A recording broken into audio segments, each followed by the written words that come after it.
Hey! It is like bitter cold out here. Look at that fog rolling in over the hills. So if I haven't already told you before, which I'm sure I did, but I'm not sure if you were listening on those videos. I don't know where you're coming in at. Anyway, the reason why I am always walking is because I walk my kids to school. I have 8 kids and they go to 3 different schools, actually 4. One of them is a virtual school, so I don't have to walk her very far. Anyway, I have the middle schoolers in the morning. We leave at like the crack, that's like 6:55. And then I walk them to school and then I walk home. And then I have the elementary kids. So 2 in junior high. I have 4 in elementary. So elementary kids, we walk at 8 o'clock. And then I walk home. And then sometimes I even walk to get junior hires at 2:30 and walk home. And then walk to get elementary at 3. And then walk home. So I get my steps in. And there's absolutely no excuse when I'm walking back home why I can't pull out the trusty camera and have a conversation. It's all about documenting. I know it seems boring, and I'm like, no one wants to hear this. Ain't nobody got time for that. Hear about someone else's daily dues. But I gotta tell you, I left a week ago today for Alabama field training with USTLA. And I got back Monday late, so Tuesday, Wednesday, Thursday, 3 full days. Today's Friday. So 3 full days I've been home and I've been working the lists.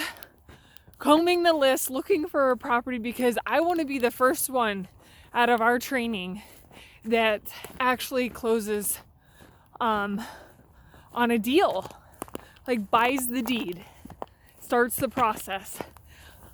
I have no idea how the whole process front to back works. Like experientially, I don't know how it works. I know because of what the instructors have told me, but let's be honest, things roll a little bit different than like the case studies show, right? There's some details that just are left out just because it's a case study. You can't put every single, piece of minutia of detail into the case study. So this is going to be a wild ride, I know. But I'm strapped in. I'm buckling tight. I've got 3 properties in 3 days that I've identified. Today is essentially the deadline to get my form submitted to be able to, with my application fee, and essentially that will hold that property from anyone else wanting to step up and proceed with it. And then I have till Monday to wire my money to the attorney's office and then get that closing done Monday, because that is the expiration of these wholesale deeds. So this real estate company currently has the price quote for these parcels, and I can either pay them $2,700 because they have the current price quote, or I can wait and I can put an application in the queue to hopefully get a price quote for 10 days. I have 10 days to review it once I get the price quote from the county, and that tells me pretty much what my total amount is going to be. But the thing is I don't know how many people are on the list in queue waiting for their chance to get a price quote. So that is the variable. And I'm like, okay, $2,700 list in the queue. Well, if it's a really great property, maybe it's worth paying the extra $2,700. We'll just add that to the cost of acquisition. But maybe there's no one on the list after this real estate company, their bid expires, their quote expires. Maybe there's no one on the list, and then I would be the next, and then I could save $2,700. But maybe the real estate company has put in 5 bids behind that times 10 days each, that's 50 days, and then I'm in line at the 51st day. I gotta move on some stuff. Like I am in momentum. I have just come back from training. This is where the fire is the hottest. And I just feel like I need to move. We're not talking $100,000 properties. We're talking a $10,000 property, a $15,000 property, and a $17,000 property. And they all have equity cushion in them, right? So I know worst case scenario, if I had to liquidate them for exactly what I bought them for, it's possible. So what am I out?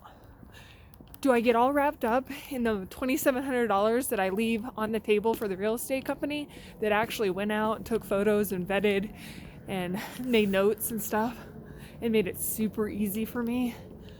Or do I try and scrounge every last cent and I wait, and then perhaps my motivation and my interest just kind of goes down. So I'm jumping on it. I feel like I gotta jump on it. So I sent Jeremy, he's my coach, I sent him my list, and he said he's gonna peek at it, and I'm ready to move. I just feel like that is the path and the process.